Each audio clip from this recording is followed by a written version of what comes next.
الله وبركاته.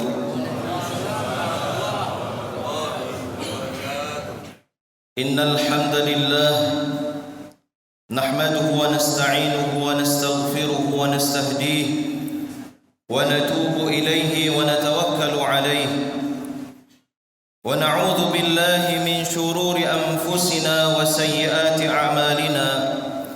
من يهده الله فلا مضل له ومن يضلل فلا هادي له. أشهد أن لا إله إلا الله الملك الحق المبين، وأشهد أن سيدنا محمدا عبده ورسوله صادق الوعد الأمين. اللهم صل وسلم وبارك على سيدنا محمد أشرف الأنبياء والمرسلين سيد الخلق أجمعين، وعلى آله وصحبه الطيبين الطاهرين ومن تبعهم بإحسان إلى يوم الدين. أما بعد، قال الله تعالى في محكم آياته وهو أصدق القائلين: أعوذ بالله من الشيطان الرجيم. هو الذي أرسل رسوله بالهدى ودين الحق ليظهره على الدين كله وكفى بالله شهيدا. صدق الله العظيم. Sidang jemaah yang dimuliakan oleh Allah Subhanahu wa taala, kami hormati Ketua BKM Masjid Bagus Salam Lampasai Aceh beserta seluruh perangkatnya, imam masjid, imam tetap, begitu juga seluruh jamaah tetapnya. Dan kami hormati seluruh penasihat Arafah.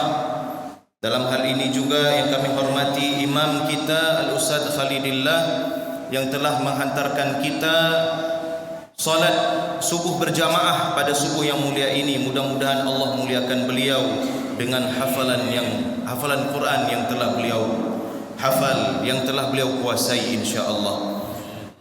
Dan kepada seluruh jamaah Safari Subuh Arafah, baik yang hadir di masjid yang mulia ini maupun yang mengikutinya via live streaming, mudah-mudahan semua kita ini adalah umat-umat Rasulullah yang senantiasa setia kepada baginda Nabi Muhammad sallallahu alaihi wasallam. Sidang jamaah yang dimuliakan oleh Allah Subhanahu wa taala, mari kita beranjak bermula pada sebuah fragmen kehidupan Nabi Muhammad sallallahu alaihi wasallam, yang mana itu kira-kiranya pada tahun ke-7, ke-8 atau tahun ke-9 dari kenabian Nabi Muhammad sallallahu alaihi wasallam. Apa yang terjadi di kala itu? Bermula kita di mana tatkala Rasulullah sallallahu alaihi wasallam berada di puncak penyiksaan yang dilakukan oleh keluarga Rasulullah sendiri, yang dilakukan oleh tetangga-tetangga Rasulullah sendiri di kota Makkah Al-Mukarramah. Penyiksaan, tersakiti Nabi Muhammad.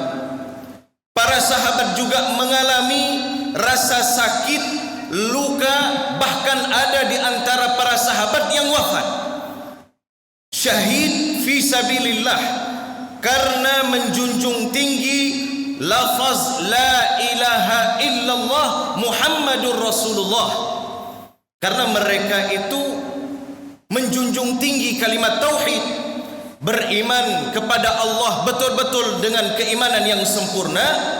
Karena kita yakin bahwasanya para sahabat ini yang hidup bersama Rasulullah, yang setiap harinya melihat wajah mulia Rasulullah, pasti mereka ini adalah mereka yang memiliki iman yang tinggi. Dan ini dibuktikan oleh kisah-kisah para sahabat yang selalu merindukan baginda Nabi Muhammad sallallahu alaihi wasallam ketika beberapa waktu saja, beberapa saat saja tidak melihat wajah baginda Rasulullah sallallahu alaihi wasallam. Sidang jamaah yang dimuliakan oleh Allah Subhanahu wa taala, lihat bagaimana penyiksaan yang diterima oleh Rasulullah bertahun-tahun lamanya.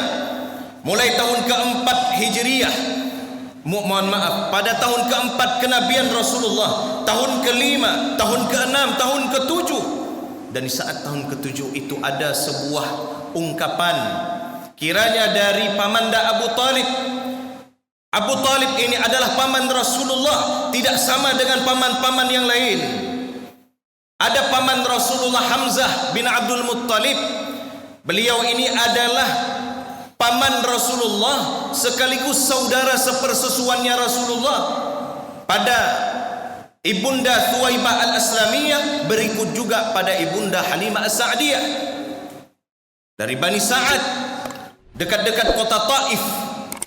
Maka sidang jamaah yang dimuliakan oleh Allah, Hamzah masuk Islam dan pada akhirnya beliau wafat ketika peperangan Uhud terjadi.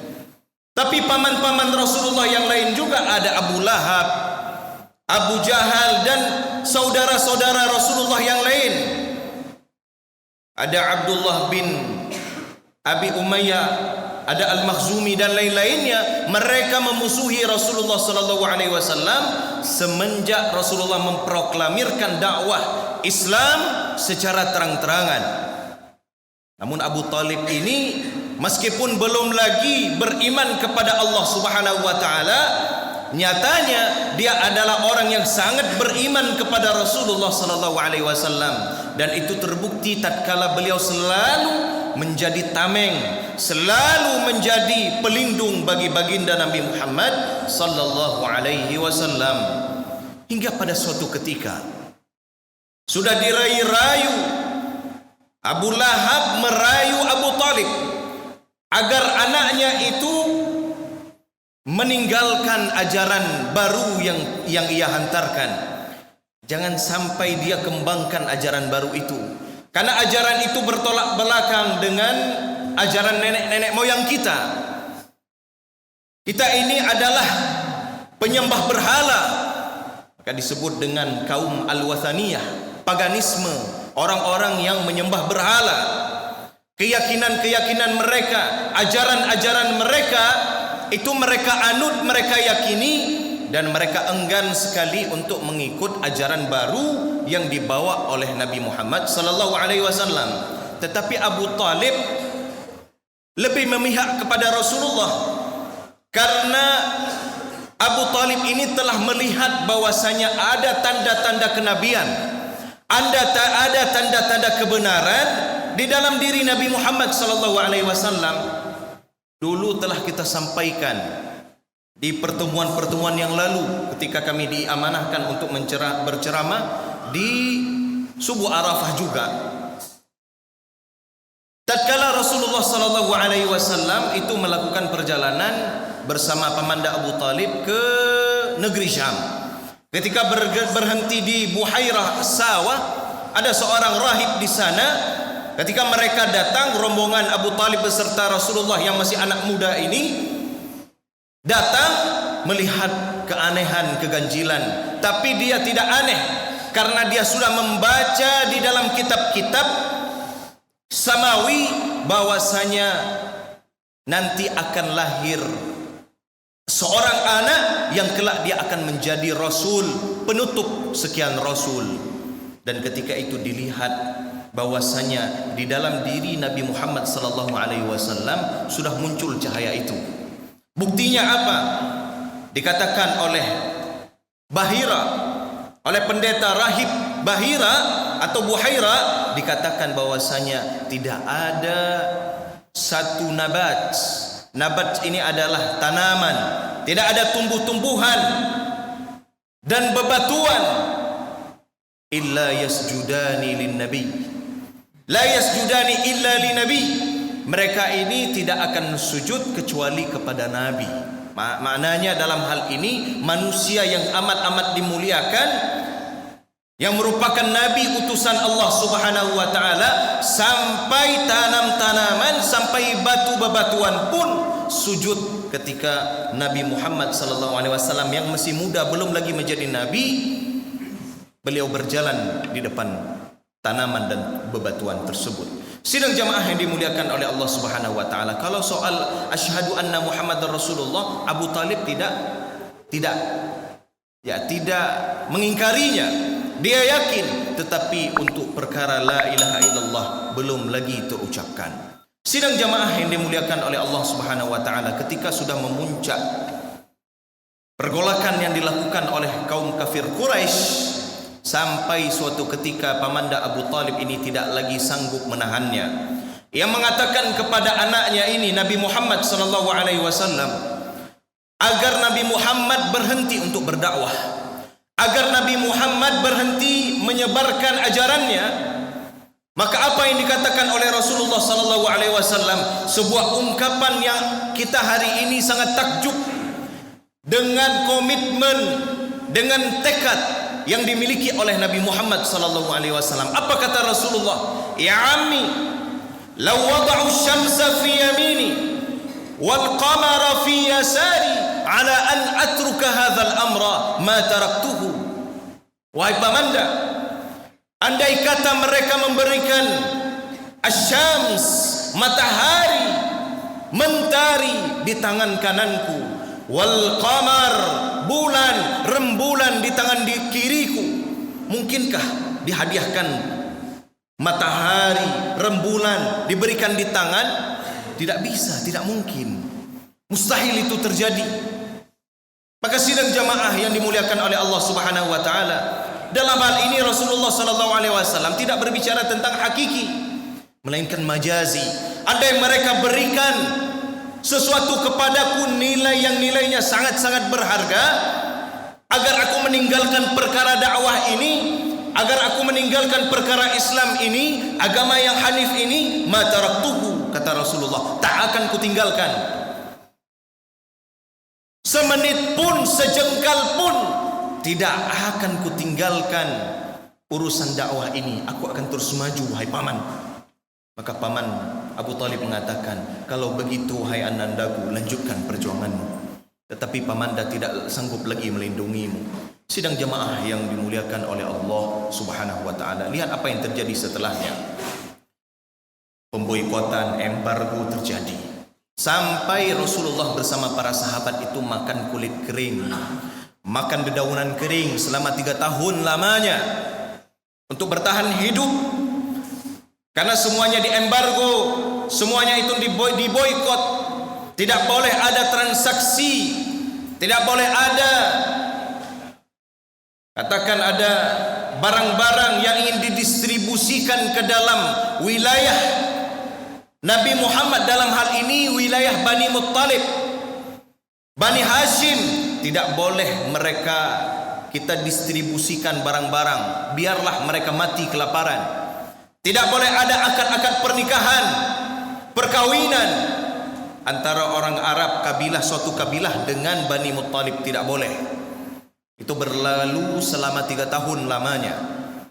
Sampai suatu ketika sidang jemaah yang dimuliakan oleh Allah Subhanahu wa taala, pamanda Abu Talib yang tadinya sepanjang kehidupan Rasulullah sallallahu alaihi wasallam sepeninggal Abdul Muttalib pada usia ke-8 Hijriah, Abu Talib lah yang mengasuh Nabi Muhammad, yang membesarkan Nabi Muhammad sallallahu alaihi wasallam pada saat itu sakaratul maut. Lalu Rasulullah sallallahu alaihi wasallam ketika mengetahui bahwasanya pamanda Abu Talib sedang sakaratul maut, Rasulullah datang ke rumahnya. Lalu apa yang dikatakan oleh Rasulullah sallallahu alaihi wasallam di telinga Abu Talib? Dan pada saat itu ada Abu Lahab, ada juga pentolan-pentolan Quraisy yang lain. Mereka juga datang untuk melihat, untuk menjenguk Abu Talib. Maka Rasulullah sallallahu alaihi wasallam ketika masuk rumah langsung menghampiri Abu Talib yang sedang terbaring sakaratul maut, dibisikkan di telinga Abu Talib, "Qul ya ammi, wahai pamanku, ucapkan la ilaha illallah." Ucapkan la ilaha illallah. Tadi kita selesai salat, imam kita telah memimpin kita la ilaha illallah. La ilaha illallah, tidak ada Tuhan yang pantas, yang patut untuk disembah, yang layak untuk disembah melainkan Allah Subhanahu wa taala. Jadi ketika kita bertahlil itu, Jangan tidur. Ketika kita bertahlil ini jangan kita berpikiran-pikiran yang lain. Hadirkan hati kita, hadirkan pikiran kita, karena ini adalah lafaz paling agung. Lafaz paling agung, la ilaha illallah. Uhajju laka indallah, kata Rasulullah. Ya ammi, wahai pamanku, ucapkan la ilaha illallah. Uhajju laka indallah. Aku nanti akan berhujjah di hadapan Tuhanku bahwasanya engkau betul-betul seorang muslim, seorang mukmin. Kalau kita, sebagaimana kita katakan tadi, kalau urusan iman kepada Rasulullah, Abu Talib sangat-sangat beriman, yakin kita. Tapi kalau urusan beriman kepada Allah, belum siap lagi. Tidak sanggup untuk meninggalkan ajaran turunan daripada Bani Muttalib. Maka sidang jemaah yang dimuliakan oleh Allah Subhanahu wa taala, dikatakan oleh Abu Lahab beserta konco-konconya, pentolan-pentolan Quraisy, membantah atau melawan bisikan daripada Nabi Muhammad sallallahu alaihi wasallam. Ya Abu Talib, atarghabu an millati Bani Muttalib, millati abina? Apakah kamu ini membenci, akan mengingkari ajaran orang tua kita? Lalu Rasulullah sallallahu alaihi wasallam membantah lagi, melawan lagi. Wahai pamanda, sa'astaghfiru laka rabbi, aku akan beristighfar kepada Allah Subhanahu wa taala untukmu, malam unha anhu, selama aku ini tidak dilarang oleh Allah Subhanahu wa taala. Sidang jemaah yang dimuliakan oleh Allah Subhanahu wa taala, lalu apa yang terjadi? Turunlah sebuah ayat. Sebuah ayat yang terdapat di dalam surat At-Taubah ayat 113. Ma kana lin-nabiyyi wal-ladzina amanu ay yastaghfiru lil-musyrikin walau kanu uli qurba min ba'di ma tabayyana lahum annahum ashabul jahim. Ma kana lin-nabiy, tidaklah bagi seorang nabi, dalam hal ini adalah Rasulullah, walladzina amanu, orang-orang yang beriman, ayastaghfiru lil musyrikin, untuk memohon ampunan kepada Allah Subhanahu wa taala bagi kaum-kaum musyrikin. Karena innallaha la yaghfiru ay yushraka bihi, Allah itu tidak akan mengampuni, tidak akan memberikan maghfirahnya. Luas sekali maghfirah Allah itu, banyak sekali maghfirah Allah itu. Lihat hari ini, kita hari ini banyak dosa, tapi senantiasa Allah sucikan kembali, Allah bersihkan kembali, karena Allah itu Maha Ghafur, Maha Rahim. Ya ibadi, innakum tukhti'una bil-laili wan-nahar. Wahai hamba-hambaku, kalian itu berpotensi sekali untuk melakukan kesalahan. Bil-laili wan-nahar, di malam hari, di siang hari, di pagi hari, di petang hari, kita semua berpotensi untuk melakukan kesalahan. Wa ana aghfiru dzunuba jami'a, kata Allah di dalam salah satu hadis qudsi. Aku, kata Allah Subhanahu wa taala, yang memaafkan, yang memberikan maghfirah bagi kalian semuanya yang berdosa itu. Fastaghfiruni aghfir lakum, mintalah ampunan kepadaku maka aku akan berikan ampunan, kata Allah. Lihat bagaimana Allah itu Maha Tawwab, menerima taubat. Allah itu Maha Pengampun.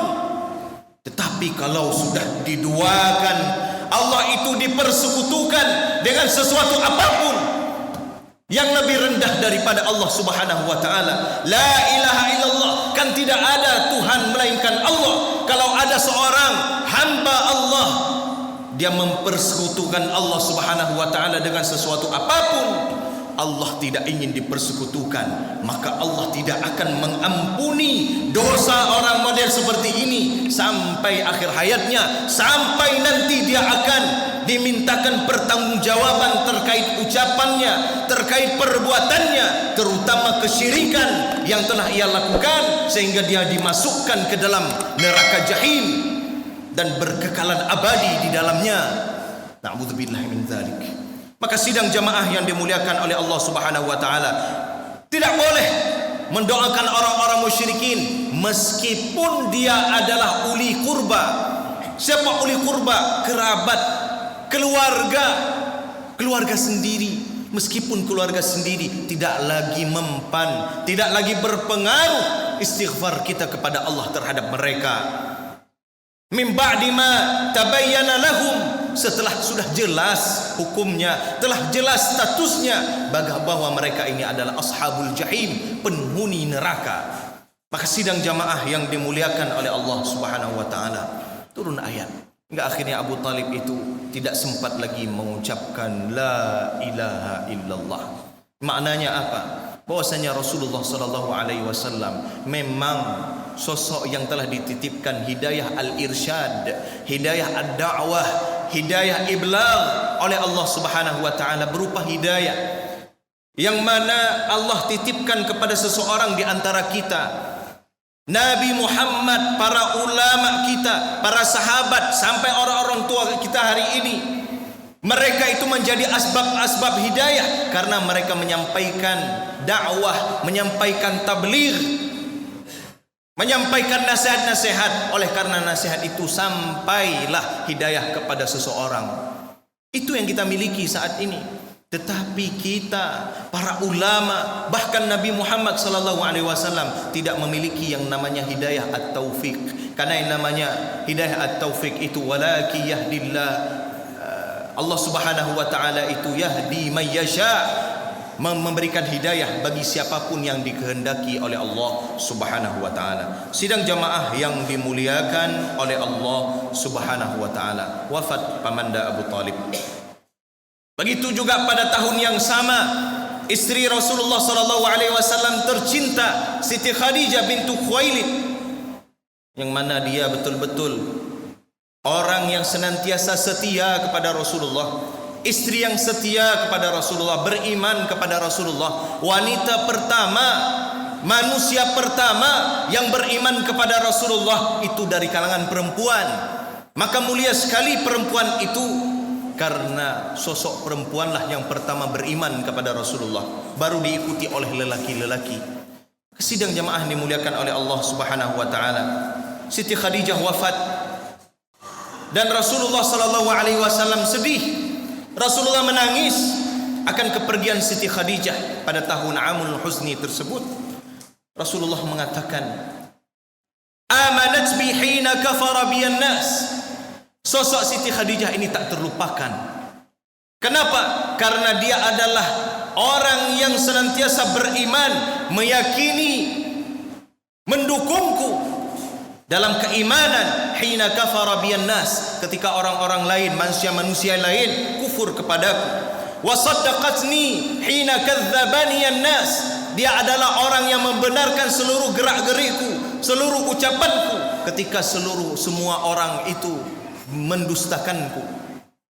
Wa asyrakatni fi maliha, dan Siti Khadijah ini adalah orang yang kaya raya, bangsawan, orang yang berniaga, businessman kalau kita hari ini, businesswoman, seorang yang punya bisnis besar, tetapi hartanya diinfakkan, dikorbankan untuk perjalanan dakwah Nabi Muhammad sallallahu alaihi wasallam. Bahkan Rasulullah sallallahu alaihi wasallam diberikan keturunan anak itu dari rahim Siti Khadijah bintul Khuwailid. Maka sidang jamaah yang dimuliakan oleh Allah Subhanahu wa taala, istri Rasulullah pula wafat. Hilang pegangan sandaran hidup Nabi Muhammad sallallahu alaihi wasallam. Di puncak itu atau di titik itu, Rasulullah sallallahu alaihi wasallam diberikan penyadaran oleh Allah Subhanahu wa taala bahwasanya tidak ada sandaran, tidak ada tempat kita bersandar, tidak ada tempat kita bernaung, melainkan naungan dan sandaran itu hanya Allah Subhanahu wa taala. Maka hendaknya kita, seluruh jamaah kita hari ini, jadikan Allah sebagai sandaran kita. Jangan kita bergantung dengan manusia, maka manusia akan mengecewakan. Jangan pernah bergantung kepada makhluk, karena makhluk itu, lihat bagaimana filosofinya. Ketika kita meminta kepada Allah, di mana Allah sangat-sangat senang, sangat-sangat bahagia ketika ada hambanya yang meminta kepada Allah Subhanahu wa taala sambil menengadahkan tangan berharap agar Allah memberikan, maka Allah akan berikan itu secara terus-menerus. Banyak manusia yang meminta kepada Allah, Allah berikan semua apa yang mereka mintakan. dalam kebaikan sesuai kebaikan yang diinginkan oleh Allah Subhanahu wa taala. Dan Allah tidak pernah bosan. Memang sifat Allah itu pemberi. Sifat Allah itu senang untuk diminta dan kemudian Allah memberi. Berbeda dengan manusia. Manusia itu semakin sering kita minta, semakin sering kita bersandar kepadanya, semakin sering kita berharap kepadanya, dia akan mengecewakan kita. Karena kenapa? Mungkin pertama kita minta dia akan kasih, kedua dia masih kasih, ketiga sudah mulai tidak enak hati, yang keempat sudah mulai beralasan, berdalih, saya tidak punya uang, saya tidak bisa membantu. Yang kemudian kelima bisa jadi dia akan menjauhi. Itu sifat manusia. Tidak bisa kita bersandar kepada manusia, bersandarlah kepada Allah Subhanahu wa taala. Maka sidang jamaah yang dimuliakan oleh Allah Subhanahu wa taala. Lalu apa yang dilakukan oleh Rasulullah? Rasulullah karena sudah begitu kelam kehidupan Rasulullah di negeri Mekah Al-Mukarramah, lalu Rasulullah keluar sesaat, keluar dari kota Mekah, pergi ke negeri Taif. Singkatnya, ketika Rasulullah SAW menginjakkan kakinya pertama di negeri Taif, dan berlalu itu 10 hari lamanya bersama Zaid bin Harithah. Zaid bin Harithah ini adalah orang kedua yang masuk Islam setelah Siti Khadijah, karena memang orang dalam rumah Rasulullah SAW. Maka sidang jamaah dimuliakan oleh Allah Subhanahu wa taala. 10 hari berlalu dan 10 hari itu tidak ada sedetik pun Rasulullah itu merasa tentram, merasa bahagia. Orang-orang yang pernah yang hidup di negeri Taif itu, mereka pasti ingat kepada Rasulullah. Karena dulu Rasulullah SAW ketika menyusui, ketika berada di fase susuan, Rasulullah SAW pergi ke rumah Halimah As-Sa'diyah, Bani Sa'ad. Dan menurut riwayat Bani Sa'ad itu dekat atau memang penduduk kota Taif. Jadi ketika Rasulullah SAW berharap kepada orang-orang, masyarakat-masyarakat yang dimana Rasulullah masa beliau kecil itu pernah mampir kepada mereka, dan Rasulullah berharap agar mereka ini menerima ajaran Rasulullah. 10 hari berlalu, yang Rasulullah terima adalah rasa sakit akibat caci maki, lontaran demi lontaran, sampai pelipis Rasulullah SAW berdarah, meneteskan darah. Maka Rasulullah SAW keluar dari negeri Taif. 3 mil Rasulullah berlari. Bayangkan, berlari dari negeri orang, tidak tahu lagi kemana Rasulullah akan berpulang. Maka Rasulullah SAW suatu ketika itu 3 mil itu cukup berjarak. Rasulullah berhenti di sebuah kebun anggur milik Rabi'ah. Kemudian Rasulullah ditemui oleh seorang budak, orang tukang kebun yang bekerja untuk Rabi'ah, untuk Utbah, pemilik kebun. Apa yang terjadi? Terjadi beberapa dialog. Karena pemilik kebun memerintahkan seorang tukang kebun yang bernama Addas, diperintahkan untuk mengambil beberapa buah anggur untuk diberikan makan kepada Rasulullah SAW. Maka apa yang terjadi? Terjadi sedikit interaksi, dialog, di mana Rasulullah SAW ketika hendak memakan buah anggur itu, Rasulullah mengucapkan Bismillah. Bismillah dengan menyebut nama Allah. Terkejut yang namanya Addas. Ini siapa? Kenapa dia mengucapkan Bismillah? Maka dia bertanya kepada Nabi Muhammad, siapa engkau? Engkau bukan orang sini. Karena orang sini tidak membaca doa, tidak membaca Bismillah ketika makan. Ketika makan tidak membaca Bismillah. Jangan sampai juga kalau kita ketika makan tidak membaca Bismillah dalam rangka memang tidak yakin bahwasanya makanan itu dari Allah. Nauzubillah min dzalik.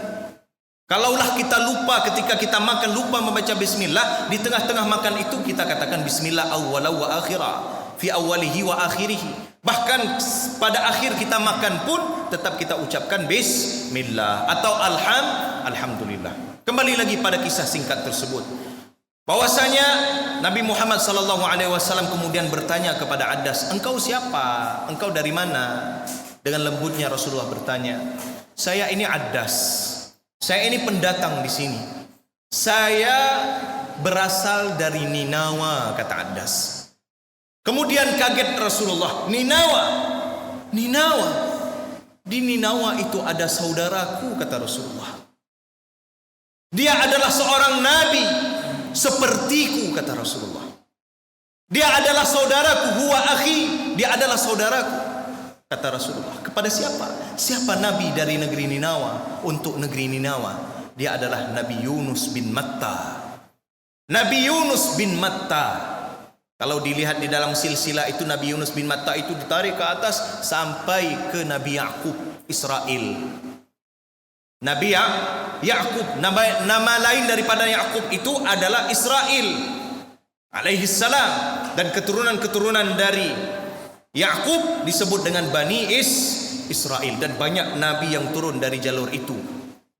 Jumpa nanti di Ishak, anak daripada Nabi Ibrahim alaihissalam. Sementara baginda Nabi kita Nabi Muhammad sallallahu alaihi wasallam itu turun dari jalur Nabi Ismail. Maka sidang jamaah yang dimuliakan oleh Allah Subhanahu wa taala, ketika Adas menjumpai Rasulullah dan mengetahui bahwasanya ini adalah nabi, dia menjumpai tuannya lalu mengatakan, "Wahai tuanku, ini orang bukan orang biasa. Dia adalah nabi." Dia mengingatkan akan seorang nabi dari negeriku dahulu. Dia awalnya ditolak oleh kaumnya sampai dia berputus asa, sampai dia berlayar di lautan, sampai ditelan di dalam perut sebuah ikan. Lalu dia berdoa, "La ilaha illa anta subhanaka inni kuntu minaz zalimin." La ilaha illa anta. Seorang nabi mengucapkan tidak ada Tuhan melainkan engkau, subhanak, maha suci engkau, inni kuntu minaz zalimin, sungguh diriku ini dari kalangan orang-orang yang zalim. Maka sidang jamaah yang dimuliakan oleh Allah Subhanahu wa taala, lalu pemilik kebun mengatakan, "Adas, engkau adalah milikku, engkau adalah budakku, jangan engkau ikut orang itu karena dia adalah orang sesat, karena dia membawa ajaran yang sesat, jangan ikut dia."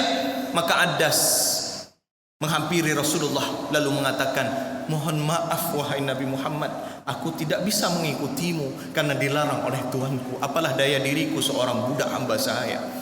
Seketika itu Rasulullah yang sudah sedih dari Mekah, sudah sedih, pergi ke Taif sedih, tidak diterima, malah dihinakan, merasa hina oleh karena seorang budak hamba sahaya saja tidak mau ikut ajaran Rasulullah.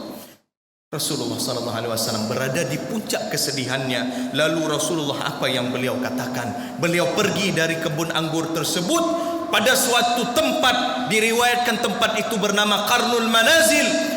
Nabi Muhammad sallallahu alaihi wasallam mengucapkan sebuah doa yang ini mudah-mudahan doa ini dapat kita hafal, dapat kita amalkan, karena doa ini adalah doa yang luar biasa. Sampai malaikat pun geram dengan isi doa ini karena tidak menerima perangai-perangai perilaku daripada orang-orang itu terhadap Nabi Muhammad sallallahu alaihi wasallam. Apa doa yang dipanjatkan oleh Rasulullah?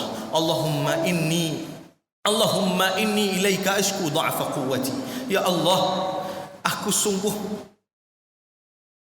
sungguh mengadu kepada Engkau bahwasanya diriku ini adalah dhaif, aku hamba yang lemah. Allahumma inni ilaika ashku dha'fa quwwati wa qillata hilati. Aku ini hamba yang lemah ya Allah. Aku persaksikan bahwa diriku ini adalah hamba yang lemah. Wa qillata hilati, dan aku ini sedikit sekali, minim sekali siasatku. Wa hawani 'alan nas, aku ini hina di hadapan manusia. Anta rabbul mustad'afin, engkau ini adalah Tuhan bagi orang-orang yang lemah. Engkau ini Tuhanku. Ilaman takiluni, kepada siapa engkau akan menghantarkanku? Ila ba'idin yatajahhamuni, apakah kepada orang yang jauh, kepada penduduk Taif yang mana mereka justru menolakku?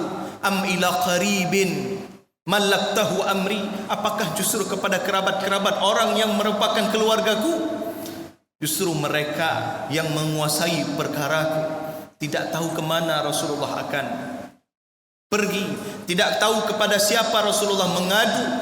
Tidak lagi ada manusia tempat pengaduan Rasulullah, hanya Allah tempat mengadu.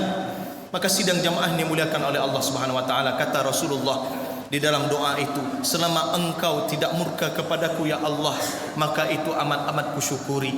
selama Allah tidak marah kepadaku, karena orang merasa bahwasanya Rasulullah ini sedikit siasatnya dalam berdakwah.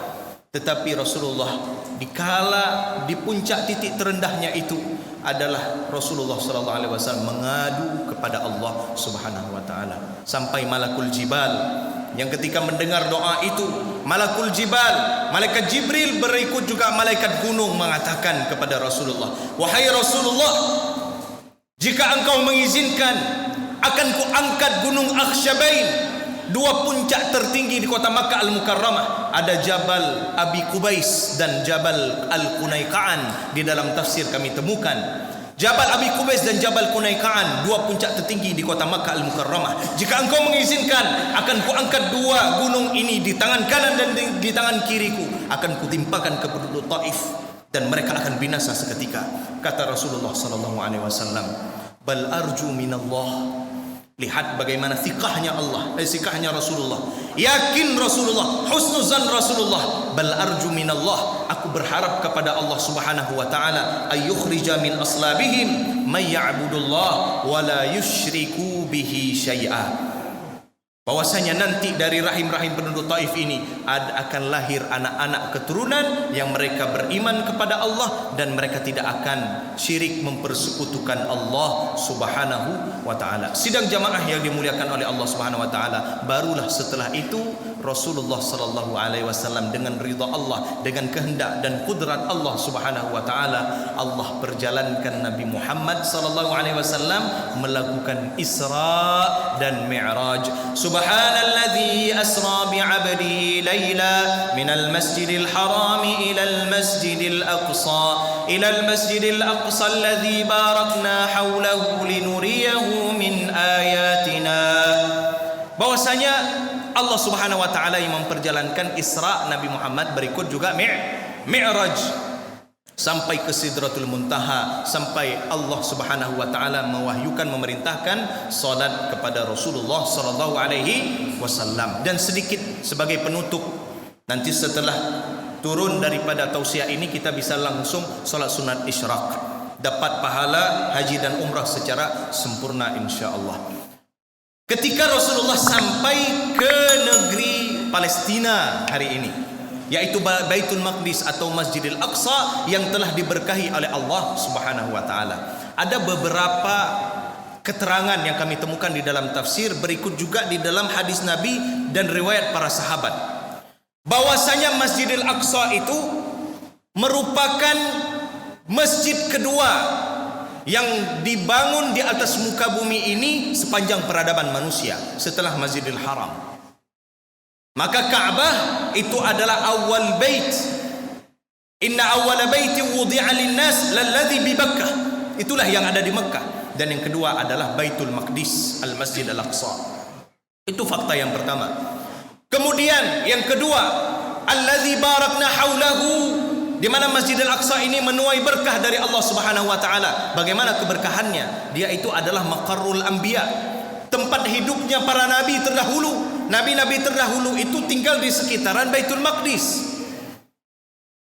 Wal muhajar, dia adalah tempat-tempat hijrah para nabi terdahulu. Dan dia juga adalah mahbatul malaikah, tempat turunnya para malaikat. Dan Rasulullah dimuliakan oleh Allah mampir ke Masjidil Aqsa, dan terjadilah apa yang terjadi saat itu. Rasulullah salat, kemudian Rasulullah juga nanti diminta pilih yang mana ada air tua, air khamar atau air susu. Rasulullah pilih susu. Dikatakan oleh malaikat Jibril, engkau telah memilih fitrah, kesucian, umat-umatmu suci.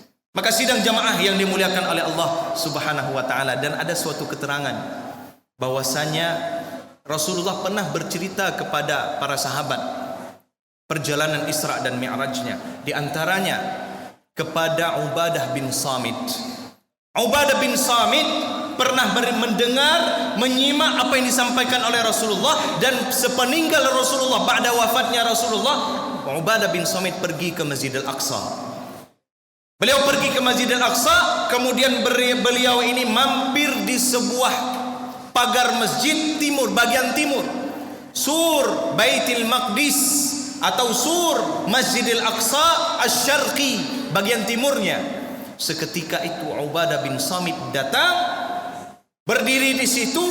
Tiba-tiba Ubadah bin Samit menangis. Ada yang tahu jamaah kenapa Ubadah bin Samit menangis? Apakah karena kerinduan kepada Rasulullah? Dulu Rasulullah pernah berada di Masjidil Aqsa? Bukan.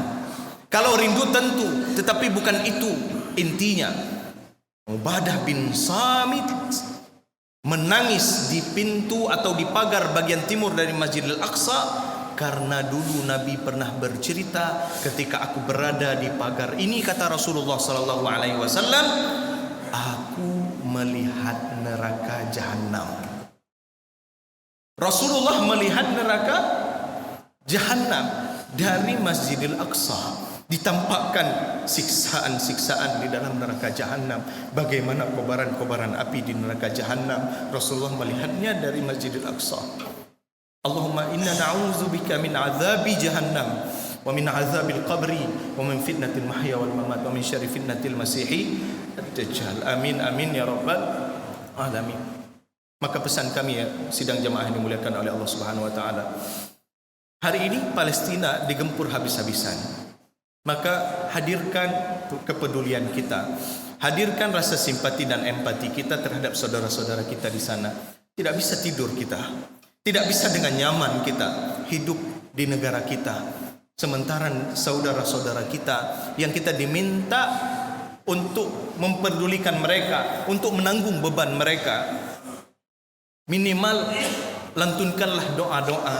Jangan pernah lupakan perjuangan jihad saudara-saudara kita di sana. Tidak hanya di Palestina, di seluruh muka bumi. Maka tadi imam kita sudah membaca doa kunut agar Allah Subhanahu wa taala memporak-porandakan orang-orang Israel itu dan menyelamatkan dan melindungi orang-orang Palestina. Apabila mereka ada yang mati, ada yang sakit, mudah-mudahan Allah ridha terhadap perjuangan mereka. Amin amin ya rabbal alamin. Maka ini terus kita syiarkan, kita ajarkan kepada anak-anak kita bahwasanya perjuangan itu betul-betul, kalau nanti dia selamat, dia akan mati, kemudian dia nanti akan masuk ke dalam surga tertinggi. Kalau dia juga ternyatanya syahid di dalam peperangan jihad fisabilillah, dia juga akan membersamai Nabi Muhammad sallallahu alaihi wasallam. Ma'alladzina an'amta alaihim minan nabiyyin was-siddiqin wasyuhada'i was-salihin wa hasuna ulaika rafiqa. Mudah-mudahan kita semua ini adalah hamba-hamba yang diridai oleh Allah Subhanahu wa taala. Mudah-mudahan apa yang telah kami sampaikan tadi menjadi bahan refleksi bagi diri kita untuk kehidupan kita insyaallah. Mudah-mudahan kita senantiasa menjadi orang-orang yang selalu kompak, selalu bersatu, dan insyaallah adalah orang-orang yang diridai oleh Allah Subhanahu wa taala. Aqulu qauli hadza wa astaghfirullah li wa lakum wa lisairil mu'minin ajma'in. Sebagaimana kami sampaikan tadi, setelah ini kalau ada di antara kita yang ingin melaksanakan salat sunnah isyraq, dapat kita laksanakan insyaallah taala. Mudah-mudahan Allah ridha. Assalamualaikum warahmatullahi wabarakatuh.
berikan kursia kepada kita pada sungguh berbahagia ini. Terima kasih.